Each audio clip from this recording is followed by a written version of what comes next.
नीति जी आपके पास वापस हम लौटेंगे, लेकिन उससे पहले फिलहाल दिल्ली से नवीन जी है हमारे साथ फोन लाइन पर। नवीन जी आपका स्वागत, टोटल हेल्थ में सवाल पूछिए। आप सभी को नमस्कार। नमस्कार नवीन जी। मेरा प्रश्न ये है कि बढ़ती उम्र में यूरिक एसिड की प्रॉब्लम के साथ जोड़ों की तकलीफें हो जाती हैं जी। ऐसी कौन सी चीजें हैं जिनसे आयरन तो मिले लेकिन प्रोटीन कंटेंट ना मिले, क्योंकि ज्यादातर फूड डाइट में होता क्या है कि आयरन भी होता है और साथ में प्रोटीन भी आता है जिसकी वजह से यूरिक एसिड बढ़ता है जी। तो अगर डॉक्टर साहब मुझे ये बता पाएं कि ऐसी कौन सी चीजें हैं जिनसे आयरन कंटेंट तो मिल जाए, प्रोटीन कंटेंट ना मिले। नवीन जी डॉक्टर रहेजा आपके सवाल का जवाब दे रहे हैं जी।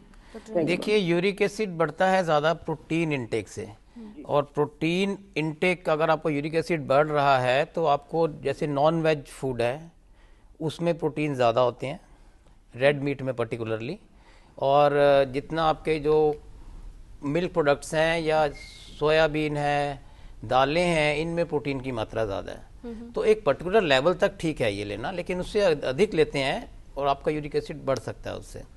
और जहाँ तक आयरन का सवाल है, अगर आप चाहते हैं कि आपको आयरन ठीक मात्रा में जाए तो आपको हरी सब्जियों का ज़्यादा सेवन करना चाहिए।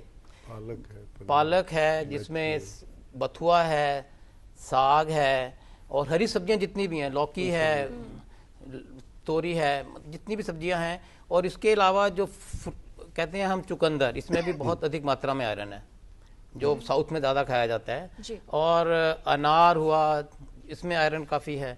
तो ओवरऑल देखें अगर आप, तो आपको जो नेचुरल विटामिन मिलते हैं वो फ्रूट से मिलते हैं। हम ये कहते हैं कि आपको प्रतिदिन अलग अलग रंग के फल खाने चाहिए और सीजनल फ्रूट, जैसे डाइटिशियन ने हमें बताया है कि be natural, take seasonal fruits from the nature directly, और जितनी भी डाइट है उसको आप उस तरीके से खाएंगे राउंड द ईयर, तो आपके अंदर हर एक प्रकार का जो विटामिन है, आयरन है, कैल्शियम है, क्योंकि इसके अलावा कैल्शियम भी बहुत ज़रूरी है जी, जो कि हमें सोयाबीन से मिलता है और मिल्क से मिलता है।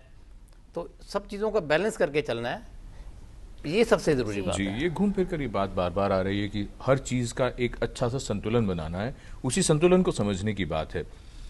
डॉक्टर झींगन, आपसे हम ये समझें, जैसा नीति देसाई कह रही थी कि हमें मौसमी सब्जियां और मौसमी फल खाने चाहिए, फलों में सिर्फ मौसमी ना खाएं, मौसमी फल खाएं। तो एक बात जो यहाँ जो ज़रूरी हो जाती है वो ये समझनी कि जो स्वस्थ व्यक्ति है वो तो कुछ भी खा सकता है मौसम के हिसाब से जो फल सब्जियां हैं, लेकिन अगर किसी को डायबिटीज़ है तो उसको मौसम के भी कौन से फल और सब्जियां खाने हैं या नहीं खाने हैं? ये आपका बहुत अच्छा सवाल है, क्योंकि सभी लोग इसके बारे में जानना चाहते हैं। फल, किसी भी डायबिटीज़ व्यक्ति को डायबिटीज़ होने का मतलब ये नहीं कि वो कोई भी फल नहीं खा सकता। लो ग्लाइसीमिक इंडेक्स एक टर्म आती है जिसको हम लोग कहते हैं ग्लाइसीमिक इंडेक्स। ग्लाइसीमिक इंडेक्स का मतलब ये होता है कि जो भी आप फल कोई भी जो आप खा रहे हैं कार्बोहाइड्रेट, उससे कितना शुगर आपका बढ़ जाता है। तो कई तरह के फल हैं जिनका ग्लाइसीमिक इंडेक्स लो होता है, और ऐसे फलों में आता है अपना सेब है, अमरूद है, पपीता है, संतरा है, मौसम्मी है। इवन इन चीज़ों में ग्लाइसीमिक इंडेक्स कम होता है। इसके विपरीत अगर हम बात करें तो पाइनएप्पल का ग्लाइसीमिक इंडेक्स बहुत ज़्यादा है, वाटरमेलन का ग्लाइसीमिक इंडेक्स ज़्यादा है, चीकू का ग्लाइसीमिक इंडेक्स ज़्यादा है, अंगूर का ग्लाइसीमिक इंडेक्स ज़्यादा है। तो ये मतलब आप खा सकते हैं फल, एक सिर्फ उसमें थोड़ा सा ये नॉलेज होना चाहिए कि ग्लाइसीमिक इंडेक्स किसका है। हम लोग जनरली बात करते हैं ग्लाइसीमिक इंडेक्स के बारे में 70 तक होता है, 40 से 70 के बीच में। अगर जो फल जिनका ग्लाइसीमिक इंडेक्स 50 से कम है वो सबके लिए बेटर है। अगर वो 70 के आसपास है उसका मतलब है शुगर के लेवल एकदम बढ़ जाएंगे, उनको कम करना चाहिए। आम और केला तो, और जैसे आपने कहा आम, केला, चीकू, अंगूर, ये जरा, और इवन जो नारियल होता है, कोकोनट, उसके अंदर भी बहुत ज़्यादा होता है, तो उसको अवॉइड करना पड़ता है। हाँ, इसमें जो इम्पोर्टेंट बात है, जो हम जूस लेते हैं फलों का, उसका ग्लाइसीमिक इंडेक्स काफ़ी अधिक होता है। इसके बसरदे यदि आप ताज़ा रस या पैकेट बंद या कोई दोनों सा भी लें, दोनों। अच्छा, क्योंकि जो मौसमी पूरा खा रहे हैं, संतरा पूरा खा रहे हैं, उसके साथ फाइबर जा रहा है, सॉल्यूबल फाइबर जा रहा है, जिसकी वजह से वो धीरे धीरे एब्जॉर्ब होगा और उसका ग्लाइसीमिक इंडेक्स कम होगा। इसके अलावा जितने भी रिफाइंड कार्बोहाइड्रेट्स हैं, जिसमें कि मैदा है, बेकरी प्रोडक्ट्स हैं, पिज़्ज़ाज हैं, बर्गर्स हैं, चाइनीज फूड है हमारे, जिसमें मैदे की मात्रा ज़्यादा है। और किन चीज़ों का ग्लाइसीमिक इंडेक्स ज़्यादा होता है, जरा उस पर भी बात करेंगे। उससे पहले जितेंद्र हैं बनारस से, बहुत देर से इंतजार कर रहे हैं। जितेंद्र जी, आपका स्वागत, पूछें सवाल।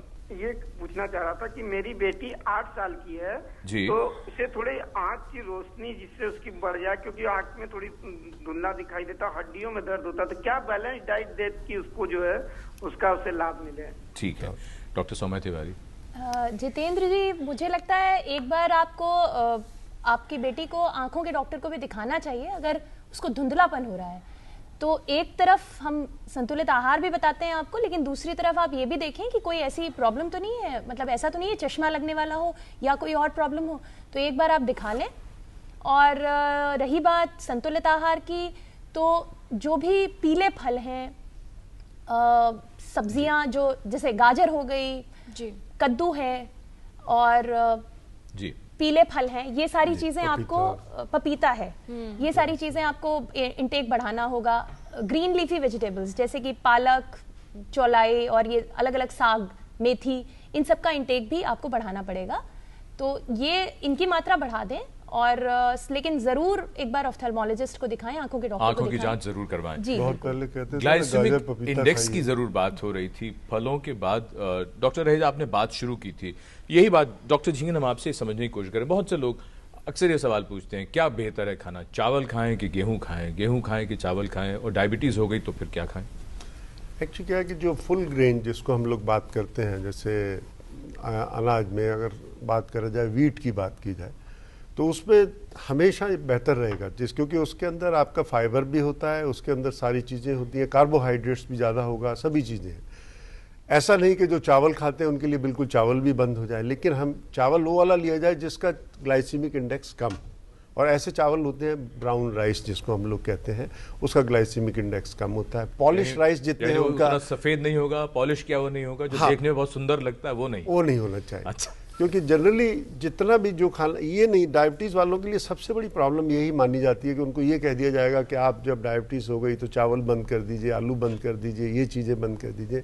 हमारा सकारात्मक सोच होना चाहिए कि आप ये चीज़ें सब खा सकते हैं, और जो बाकी चीज़ें हैं उनके लिए थोड़ा सा आपको परहेज़ करना चाहिए। और उसके अलावा एक एक्सचेंज भी होता है, if I want to eat this thing today, मैं इसकी जगह पे वो दूसरी चीज़ लेके अपना सैटाइटी भी ठीक कर सकता हूँ और मेरा जो है पर्पज भी सॉल्व हो जाए। जी डॉक्टर रहेजा, जो लोग हार्ट पेशेंट्स हैं या जिनको खतरा है हृदय रोग होने का या हाइपरटेंसिव्स हैं, उनको ऑयल को लेकर बहुत सारा द्वंद्व रहता है, और ख़ास तौर पर कि ऑयली फूड खाना है, ड्राई फ्रूट्स खा सकते हैं या नहीं खा सकते हैं, क्या बताना चाहेंगे? सबसे इम्पॉर्टेंट है कि जो एवरेज जो भारतीय है वो 50 ग्राम तेल रोज़ खाता है। इसकी मात्रा में 1/3 करनी है, यानी कि 15 ग्राम महीने में। जैसे डाइटिशियन ने बताया कि एक पर व्यक्ति आधा किलो। अब इसमें जो फैट आते हैं उसमें होते हैं सैचुरेटेड फैट और अनसैचुरेटेड फैट्स। जो सैचुरेटेड फैट्स हैं और जो ट्रांस फैट्स हैं, इससे हमारे शरीर के अंदर जो खराब वाला कोलेस्ट्रॉल है एलडीएल, उसकी मात्रा बढ़ती है। जो हम देख रहे हैं और जो भटूरे तले जा रहे हैं स्क्रीन पर, अनसैचुरेटेड जो फैट्स हैं जिसके अंदर हम देखते हैं कि जैसे कि मस्टर्ड ऑयल है, जो पारंपरिक भारतीय तेल है, कच्चा घानी का तेल जिसको हम कहते हैं मस्टर्ड ऑयल, सरसों का तेल, वो हमारे देश के लिए सस्ता भी है और अच्छा भी है, क्योंकि उसमें ओमेगा 3 फैटी एसिड काफ़ी हैं, ALA की मात्रा बहुत अधिक है और हेल्दी है। इसके अलावा हम कहते हैं canola oil, rice brown oil, soybean oil, जो भी तेल रूम टेम्परेचर पे ठंड के अंदर भी तरल रहता है, जमता नहीं है, वो तेल हमारे लिए अच्छा है। और ये तेल के लिए भी हमें रोटेशन करते रहना चाहिए कि आपने जैसे मस्टर्ड ऑयल आपकी किचन में रहना ही चाहिए। इसके अलावा आप साथ में सोयाबीन का तेल ऐड कर सकते हैं, कैनोला ऑयल ऐड कर सकते हैं, ऑलिव ऑयल यूज़ कर सकते हैं, वो थोड़ा महंगा ज़रूर है। और कुछ मात्रा में आपको सैचुरेटेड फैट, देसी घी थोड़ा बहुत मात्रा में अगर लेते हैं तो डॉक्टर की कंसल्टेशन के बाद लें, क्योंकि बैलेंस सबका बहुत ज़रूरी है। और जो दूसरी कार्डियक पेशेंट है उनका सॉल्ट इंटेक कम होना चाहिए, ये एक बहुत ही महत्वपूर्ण विषय है। इंडियन डाइट जो है 15 से 16 ग्राम नमक लेती है हम लोग, जबकि हमारी शरीर को चाहिए 5 या 6 ग्राम, यानी कि 1 चम्मच। तो हमें जो कार्डियक पेशेंट आए, संक्षेप में बताइए, संक्षेप में एक लाइन में बताइए, नमक कम करना चाहिए। ज्यादा नमक से क्या नुकसान होगा? ज्यादा नमक से मेजर कॉज है ब्लड प्रेशर बढ़ना। अच्छा। और जब ब्लड प्रेशर बढ़ता है तो हार्ट अटैक होने का चांसेस बढ़ जाता है, कार्डियक डिसीजेस बढ़ती हैं। और नमक कम करने का बेस्ट तरीका है, don't put any salt on the table. Papad, अचार, तली हुई चीज़ें, पकोड़े, समोसे, इन सब में जितने भी नमकीन हैं नमक ज्यादा होता है, इसको अवॉइड करें। अवॉइड तो करना है, लेकिन ये सारी चीजें बहुत ही स्वादिष्ट भी लगती हैं, तो पता नहीं चलता है कि कंट्रोल कहाँ करें। नीति जी के पास वापस चलते हैं मुंबई स्टूडियो। नीति जी, आपसे जानना चाहेंगे, बच्चों के जब डाइट की बात आती है तो पेरेंट्स को आजकल ये लग रहा है कि क्यों ना फ्रूट्स वेजिटेबल्स की जगह, टाइम भी नहीं है, सप्लीमेंट्स दे दिए जाएं, टॉनिक्स दे दिए जाएं, हेल्थ ड्रिंक्स दे दिए जाएं, तो शायद उनकी सेहत कुछ बेहतर हो जाएगी। आप क्या कहेंगी? अनफॉर्चुनेटली जो फ्रूट्स और वेजिटेबल्स में इतने सारे अलग अलग न्यूट्रिएंट्स हैं, जिसे हम एंटीऑक्सीडेंट्स बोलते हैं, फाइटो न्यूट्रिएंट्स बोलते हैं, वो सब अभी हम एक्सट्रैक्ट करके एक टैबलेट में डाल नहीं सके हैं। तो for fresh fruits and vegetables there is no replacement. अगर एक मल्टीविटामिन की टैबलेट दे दी बच्चे को या हेल्थ ड्रिंक दे दिया, तो उसमें सब न्यूट्रिशन नहीं आ रहा है। जो अच्छाई फ्रूट्स और वेजिटेबल्स में है वो अभी हम निकाल के एक टैबलेट में डाल नहीं सके हैं। तो there is no replacement. Fruits और वेजिटेबल्स तो डाइट में होना ही चाहिए। जी, साल की शुरुआत है, आप क्या संदेश देना चाहेंगी हमारे व्यूअर्स को कि इस साल में अपनी डाइट में कौन से बदलाव वो कर सकते हैं छोटे छोटे, जिससे हेल्थ शायद कुछ बेटर बन सके? हाँ, अभी हम ये साल की शुरुआत है तो सभी लोग न्यू ईयर रेजोल्यूशंस बनाते हैं और शायद हफ्ते 10 दिन में वो टूट भी जाते हैं। जी, तो ऐसा नहीं करना है कि बस हमें ये साल में मुझे 15 किलो वज़न कम करना है। इनफैक्ट लाइफस्टाइल चेंज बनाने हैं कि मैं हर रोज़ एक फ्रूट लूँगा, या मैं एक्सरसाइज करना, वॉक के लिए जाना शुरू करूँगा। छोटे छोटे गोल्स हैं जो अचीवेबल है, वो ही बराबर है, क्योंकि that is a lifestyle change और हम कायम के forever we can continue. Ji,